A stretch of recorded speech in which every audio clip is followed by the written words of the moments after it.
Good morning everyone, আমি ঋত্বিকা আর আমার চ্যানেলে তোমাদের সকলকে স্বাগত। আজকের সকালটা শুরু করলাম এক গ্লাস হেলদি ড্রিঙ্কস খেয়ে, চিয়া সিডস ওয়াটার। এটা আমি সপ্তাহে 4 দিন খাবার চেষ্টা করি। আর চিয়া সিডস আমাদের শরীরের জন্য খুব উপকার।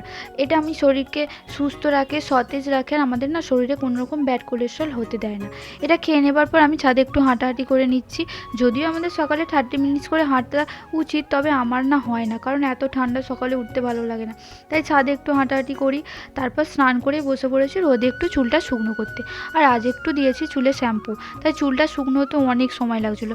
আসলে কি বলতো, এই শীতকালে যাদের একটু বড় চুল তাদের শ্যাম্পু করলে শুকনো হতে দেরি হয়। আর যদি রোদ না বেরোয় তাহলে তার কোনো কথাই নেই। আর একটু ভিডিও করে নিলাম। তারপর দুপুরে লাঞ্চের সময় হয়ে গিয়েছিল। আর আজকের লাঞ্চে ছিল ভাত, আলু ভাজা, বেগুন ভাজা, মাছের তেল ভাজা, আর ছিল মাছ। তারপর বিকালে গিয়েছিলাম মাঠের দিকে ঘুরতে।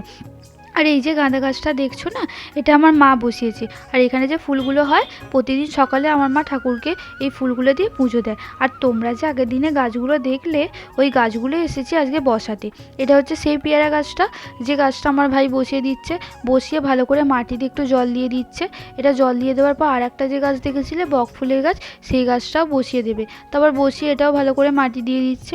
তারপর আমরা বাড়ি চলে এসেছিলাম। তারপর রাতের ডিনারে ছিল এগুলো। তারপর তোমাদের যদি ভিডিওটা ভালো লাগে, like, comment, share and subscribe করো। টাটা।